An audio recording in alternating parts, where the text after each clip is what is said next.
So a few weeks ago, while browsing Xbox Game Pass on my Xbox One, I came across a game called Journey to the Savage Planet, which released on the PlayStation 4 and Xbox One back in January of 2020. As I played this game, I kept thinking to myself, why isn't this game on the Nintendo Switch? The Switch does lack a lot of first-person adventure games that the other systems had, and I felt like this would be a really good fit for the system.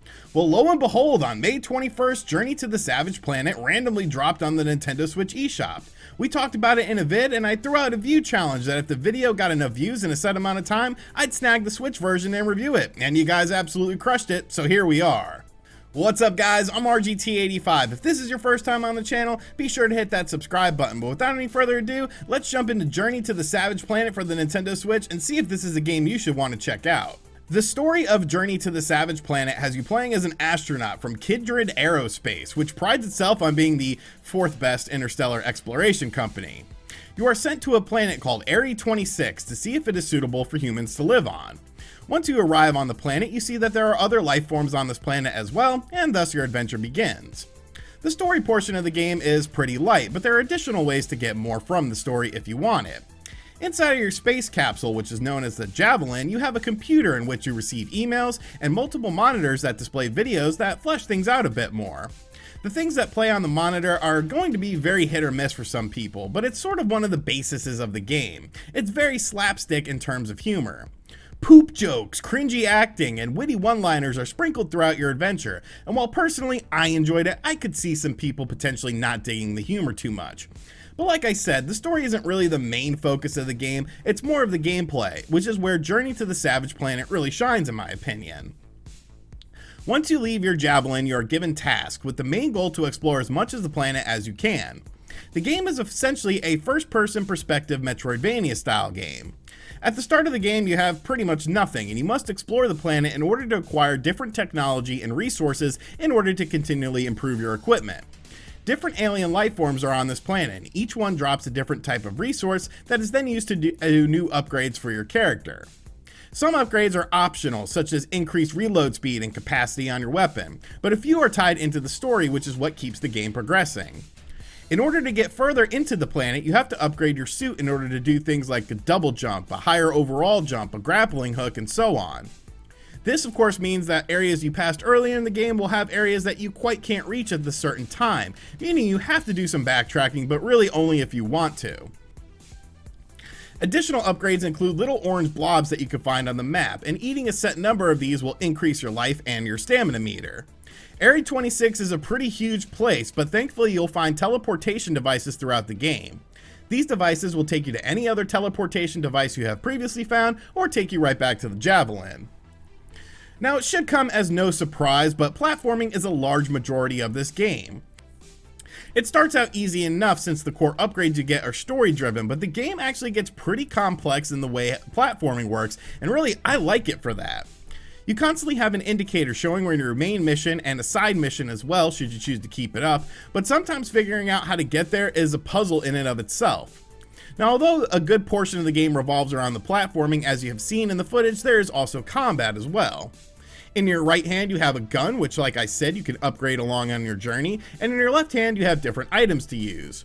You can use things to attract enemies, throw gunk on them to make them get stuck and wail into them, and a whole bunch of other things that you unlock as you play throughout the game.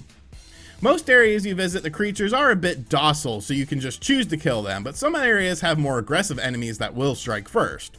Alongside of that, there are three main bosses that you encounter, each with various forms to them, which can be pretty challenging. I wouldn't say the gunplay in the game is necessarily great, and it can feel a little bit stiff at times, but it's more than acceptable. You also have a melee attack you could do as well that will kick enemies to their doom or slap them around, or you can even sneak up on certain enemy types that only can be defeated with melee attacks. While you're exploring the planet, you have the ability to scan things similar to Samus in the Metroid Prime series. Scanning gives you additional details and hints on enemies, plants, and so on. There's a ton of stuff to scan as well, so completionists will probably enjoy this facet of the game. The scanner also pops up in a few of the puzzles in the game you need to solve as well. Additionally, one of the cool things about Journey to the Savage Planet is that you can play through the entire game with a friend in local or online co-op mode, with friends only, no randoms, although I did not try it out. Now, like I said at the start of this video, I played this game originally on the Xbox One pretty recently, so I was rather familiar with how the game performed, and this was something I was curious to see how the Nintendo Switch would handle. I think for the most part, it's a decent port though. Graphically speaking, the game has a ton of charm to it, from the creatures to the unique environments that you visit.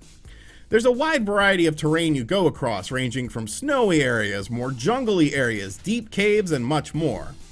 Some of the views you get in this game are absolutely breathtaking, considering you are constantly ascending up the planet, and it makes it even cooler that that's where you realize you were beforehand. Now, it's definitely not perfect in the graphics department, especially when comparing it to the Xbox One version of the game. Now, the frame rate on the Xbox One and the PS4 was 30 frames per second, but very smooth. The Switch version of the game, as far as I can tell, runs at 30 frames per second as well, but there are dips and hiccups that occur throughout the game.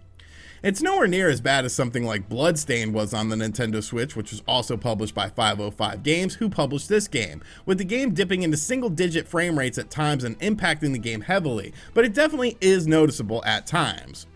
Furthermore, the Nintendo Switch version of the game has way more pop-up than the Xbox One version of the game did. Things in the far distance can look a bit blurry and then get clearer as you get closer to them. Objects tend to pop up at certain distances, and I noticed a few lighting-related bugs along the way as well. I spent a few hours with the game playing in handheld mode as well, and handheld mode is pretty similar to how dock mode runs in terms of graphics and performance, with a tad bit more blur, but nothing super bad. Now, I know it sounds like I'm being overly negative on the presentation, but I'm really not. Personally, I was fine with how the game ran, but I did want to bring these issues up. On the sound side of things, the audio in the game is fantastic, honestly. The voice acting is all really well done, different creatures you encounter along the way also make all these little weird noises, and the game guide has a nice voice as well. Aside from the presentation issues with the game, I did have a few other minor quibbles. One was honestly really annoying to me. You can't pause the game. Well, technically you can pause the game by pressing start, but the planet keeps going when you're in the pause menu. Now, if this was an online game or something like that, sure, I get it, but when I'm playing by myself, why can I not just pause the game if I need to take a leak or something? If you're getting attacked and you hit start to pause the game, you continually get attacked, so you have to bring up the home menu instead to circumvent this, but still, it's weird that this is even a problem. Also, another thing about Journey to the Savage Planet is that there's nothing Switch specific for the Nintendo Switch version of the game, such as gyro controls. Now, I'm not huge on gyro controls in the first place or anything like that, but I know a lot of people do like them in first-person perspective games, and I think it might have been kind of cool in this game, since it does feel a tad bit Metroid Prime-y at points in the game, and I was a fan of Metroid Prime 3 Corruption on the Nintendo Wii and those motion controls. Journey to the Savage Planet isn't a super long game or anything like that, taking around 10 or so hours to complete the story, but there's lots of little hidden secrets and hidden areas that you'll want to find to flesh things out a bit more. The game does offer 2 endings as well, so that can increase the replay value a bit if you want to check out the different endings, plus there's the whole scanning thing if you want to 100% complete the game. So the question remains, is Journey to the Savage Planet worth it? I would say yes, but with an asterisk. Now, I think the core game is fantastic, and I enjoy the humor and the visual style, but the game does run a bit better on the Xbox One, and I would assume the PlayStation 4. If you have a PS4 or an Xbox One, you will get a smoother experience buying the game on that platform, but obviously you also lose handheld mode. Now, the game is available on the Xbox One via Game Pass as well, so that is worth noting. Now, if you only own a Nintendo Switch, I definitely say it's worth checking out. The nice thing about Journey to the Savage Planet is that it's only a $30 game, but it honestly feels more satisfying than some of the $60 games that I've played on the Nintendo Switch.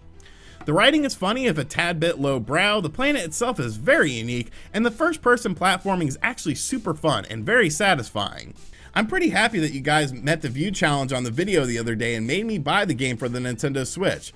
Now, hopefully we get good reviews on this review as well. Alright, so those are my thoughts on Journey to the Savage Planet for the Nintendo Switch. Now, I do want to mention that this game is currently available digital only, but will be getting a physical release sometime in June. So if you're a physical collector, you might want to wait a little bit until June rolls around. I think it's coming out towards the end of June, around the 20th or something like that. And I think this game will fit on an entire cartridge as well. The download for the game wasn't all that big, so I can't imagine that they would skimp out on the cartridge with this. I feel like the whole game will be available on the cartridge. Honestly, if they could do a little bit of a patch to increase the frame rate in some of the areas, I think this would be one of the standout games for the Nintendo Switch. When it released on the PlayStation 4 and Xbox One, it got really good reviews because it was definitely a very unique style of game. And since it is only a $30 game, I'm able to look past some of these flaws. So let me know in the comments section down below if this is a game that you plan on checking out. Did you check it out on Xbox Game Pass? Did you play it on PS4? Or are you waiting for the Nintendo Switch version of the game? And if you are, will you end up getting the digital copy or the physical copy of the game? And once again, I want to give you guys a big shout out for reaching the view goal in that video the other day to make me review this game. Maybe that's something we need to do more of on this channel. If you want me to review a specific game that I'm sort of on the fence on, we'll do a view challenge, and if you guys meet it, I'll end up reviewing the game. And as always, thank you guys for checking out this video. Like I said, if you're new to the channel, make sure you subscribe and turn on notifications. We are getting very close to 300,000 subscribers on this channel. We're going to be doing some giveaways when we hit that as well, so make sure you guys are on the lookout for that. And I do want to make a little bit of an announcement. I am planning on returning to live streaming on the channel. I actually did a little Twitch test stream just to see if I remembered how to live stream stuff. It's been a very long time since I've live streamed. I got a new computer since then as well, but I do plan on maybe doing like one live stream a week, maybe one every 2 weeks, just to kind of hang out with you guys and, you know, just talk about games and stuff like that, maybe play some stuff. So be on the lookout for that. And as always, I'll catch you guys on the next video. Later.